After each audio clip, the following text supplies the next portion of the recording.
there's Kevin with RogueDeckBuilder.com, and it's that time again with the modern rotation, I guess is what we like to call it now, with whenever there's a banning or unbanning, I like to go up against the modern gauntlet to see how well some of my pet decks do. So the only real information we have right now is a Star City Open here with the 7-1 better decks here. What is this tournament anyway? Star City something. One of the Star City games tournaments. Invitational. So this is actually a bigger tournament. So this is the equivalent to like a big PTQ type.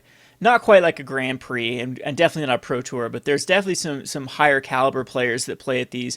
And you can see that it's at least enough for an 8-round tournament, which is a very, very solid tournament to get some data from. So anyway, so I'm going to try out Soul Sisters, which I think is pretty well positioned right now. There is a Jund deck that Soul Sisters is pretty 50-50 against. This particular version is going to be running a mostly just the Dark Confidant version of Jund with the Tarmogoyf Dark Confidants. No Olivia. It doesn't look like there's any Olivia. Olivia is Soul Sisters' hardest card to deal with. The Kalidas Trader of Get is, it's okay. It's sometimes it's pretty difficult with the 2/2 zombies that they can start to get from killing your little Soul Sisters. And the Pinecron Noir can be a bit of a pain to deal with as well. But neither of these are as backbreaking as Olivia. And this version is run 2 Abrupt Decays, 2 Kolaghan's Command. When Jund is running 4 Kolaghan's Command, it's when Soul Sisters has the hardest problem with it. 4 Lightning Bolts, 3 Terminates, 3 Inquisitions, 3 Thoughtseizes, 1 Maelstrom Pulse. So just a pretty well-rounded removal package. And then 4 Liliana of the Veils. And then the sideboard is packing one of our hate cards, which is the Knight of Souls Betrayal, 2 Anger of Gods, and then a Damnation even. So, I mean, they've got a decent package against Soul Sisters, but Golgari Charm works better than any of these cards. And Olivia, again, and Pyroclasm, all of those I think are a little more powerful than like Anger and whatnot. So, only even 1 Grim Lavamancer. I think Soul Sisters is pretty well positioned against this particular Jund. Then we have a Green-Red Aggro, which Soul Sisters is very well positioned against this. It's almost impossible, in my opinion, for this Green-Red Aggro to really beat down the Soul Sisters, especially without much. Let's see, there's 4 Autarka's Commands that can prevent the life gain, but that looks like that's it. And everything else, he does have none of the double strikes. So this doesn't even have like Boros Charm, so it's not quite Zoo.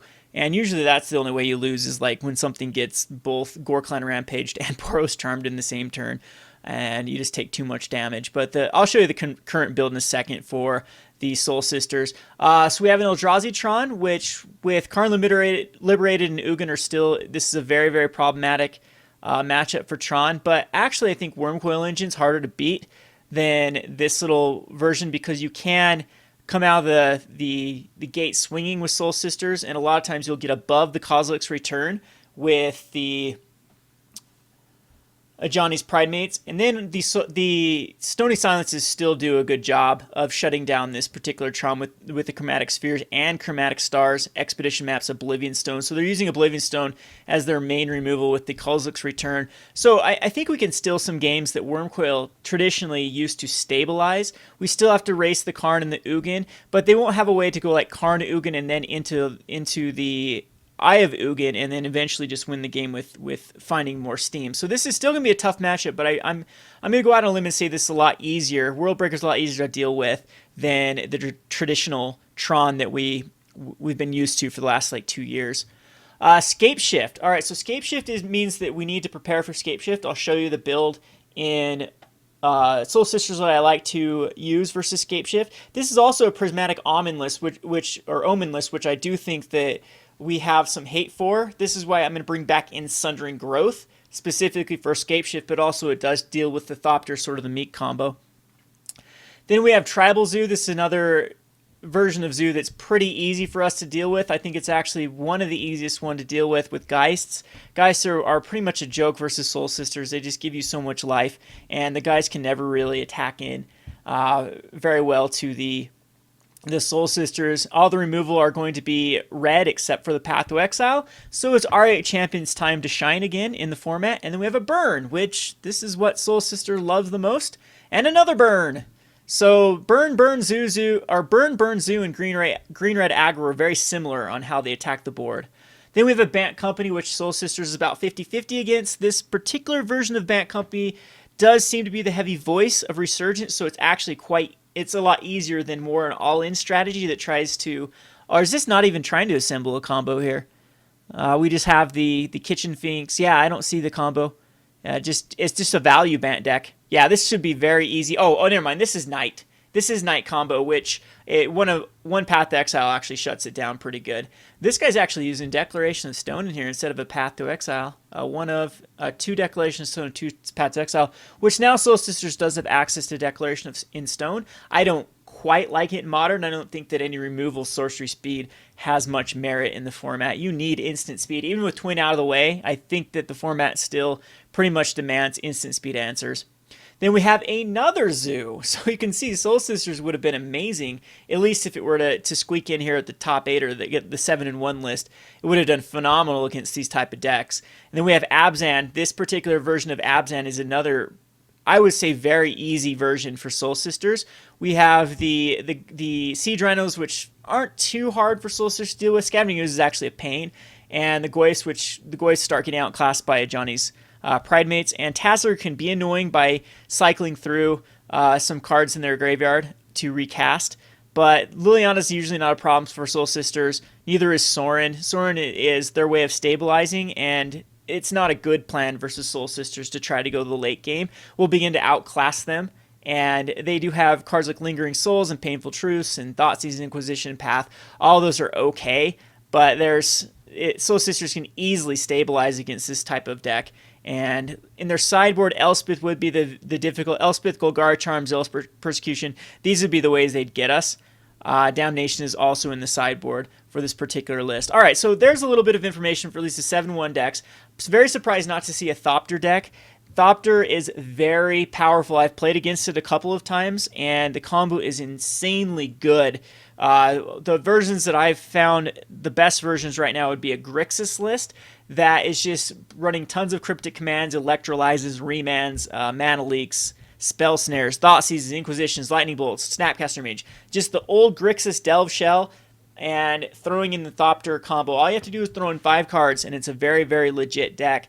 Once you finally can just dig, I think a lot of them do use Thought Scours just to find their Sword of the Meek in the graveyard, and then eventually, when they have the Thopter combo down, then any unused mana at the end of turn can just gain them life and put out a Thopter. So it's incredibly annoying. That's why we're going to run Stony Silences in the sideboard. So right now I have 2 flex spots, so I'm going to make some decisions. I'm thinking I want to hate out Scapeshift the most, so I might put in like another Pay No Heed, or there are a few other ways that we can attack Scapeshift. There's like Aven Mind Sensor, but usually the Scapeshift decks, they'll play around Aven Mind Sensor, or Leyline of Sanctity is another one that I've seen people play in the Soul Sisters sideboard.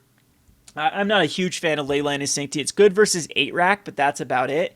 And I think that unless you have an opening hand, it doesn't do a good enough job. Like against like Ad Nauseam, they usually have ways to destroy it through the Destroy All Enchantments, the Patrician Scorn.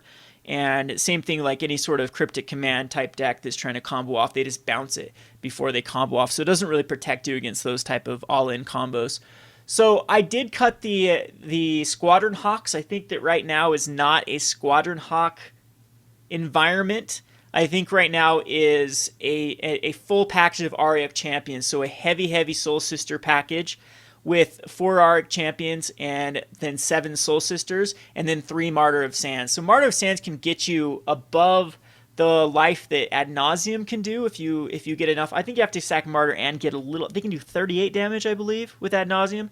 I'm not quite sure with the Lightning Storm, but they can still win through their alternate win condition with the Laboratory Maniac. And then the new Scapeshift belt version with Prismatic Omen, they can do a ton of damage, especially if they're using Primeval Titan. So some versions of, especially like the Bring to Light version of Scapeshift, a lot of times if you just sack a Martyr you're out of range for them to actually kill you with Escape Shift. And if you do second turn, second Martyr, a lot of times that's putting back Escape Shift 2 more turns to find the necessary amount of lands to actually kill you. So it's almost buying you some time to stabilize. So that's why I'm thinking Martyr of Sands is a good addition right now. I'm still liking the 21 land version. I've cut to 20 at some point, but I think Ghost Quarters are still good. We have enough Tron decks out to justify Ghost Quarters to just setting them back. Usually that's not the best play, but if you can set them back and wait for Stony Silence, I think that's the right play. And we're still running Flagstones for that reason, so our Ghost Quarters aren't dead cards. We can just kill our Flagstones. Running the full package of Spectral Processions and a 1 more Secure the Waste, the 4 Rangers, 4 Honor the Pures. I'm still thinking these are solid cards. I've seen some people take out like Honor the Pures for different type of Anthem type cards, but I'm still under the impression that that's the way to go. And then the 4 of Ajani's Pridemates. Onto the sideboard, we're going to have a Pay No Heed. Pay No Heed is great versus Infect. It's also incredibly good versus Scape Shift. It actually will half the damage that's done to you, because Scape Shift goes and gets 2 Valakutes, and you can Pay No Heed 1 of the Valakut damages. So it prevents it all. Prevent all damage the source of your choice would deal this turn, the entire turn. So again, great against Bogles, great against Infect. We have 3 Celestial Flares. If you look at the MTGO data, maybe I should have shown you that. It looks like it's Infect is still the top dog. There's more Infect decks than anything out there. So I think that having a lot of hate versus Infect is the right way to go. And we do this in Soul Sister with some non-traditional ways. We're not trying to run the Spellskite. Spellskite could go in this deck. It does absorb lightning bolts quite well, but I've played the Spellskite in Soul Sisters before, and I haven't liked it. So I'm going to keep going this route against Infect rather than try to go in these. A lot of Infect decks now run ways to deal with the Spellskite, though. So Sundering Growth and the Stony Silences are going to be playing like double duty. They're going to be good against the Thopter decks. They're also going to be good against Affinity and Tron. And Sundering Growth is going to be great against Affinity and also great versus the Thopter decks. And there are some pesky enchantments we still need to kill, like Ensnaring Bridge. Stony Silence can also, there's a lot of engineered explosive type decks going around right now, so Stony Silence can shut those down. Oblivion Stone it can shut down. Since there are going to be a lot of Grixis and Jund, here is our trump card against them, which is Return to the Ranks, which a late game will bring everything back. I've usually liked the Squadron Hawks in the decks that I run Return to the Ranks, but I think that we still have plenty of cards to get back. The Auriok Champions too. It's hard to fit both Auriok Champions, Martyrs, and Squadron Hawks in the same deck list, and I just don't think that Squadron Hawks are great versus the meta. Squadron Hawks are good chump blockers, good ways to fill your hand back up for Martyrs. I don't know. We could, instead of Honor the Pures, go the Squadron Hawks, but Honor the Pures kind of our counter versus Zealous Persecution versus Knight of the Soul's Betrayals versus Golgari Charm. It'll get a bunch of our cards above like Pyroclasm and Kozilek Return if you have 2 of them out. Honor the Pure leads to some very explosive draws with Spectral Processions.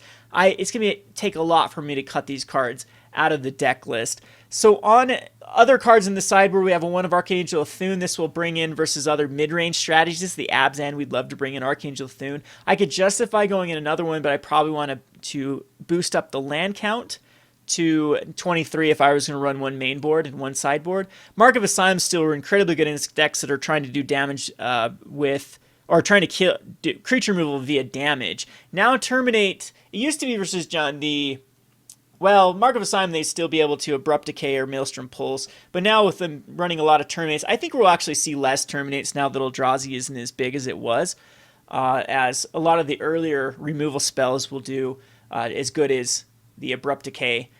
So 1 of Mark of Asylum is probably fine in the sideboard. We could definitely justify bringing more in. I think that at this point, we could bring in, I'm trying to think of some other hate cards like Kataki. Kataki could do really well against Thopters, but I think just having as many Stony Silences as we have is the right way to go. So I might just actually bring in a Leyline of Sanctity. We have some flex spots. I'll have to check over what I've had in the past. We've had the activated abilities can't be activated unless they cost the what is that card called? Activated abilities.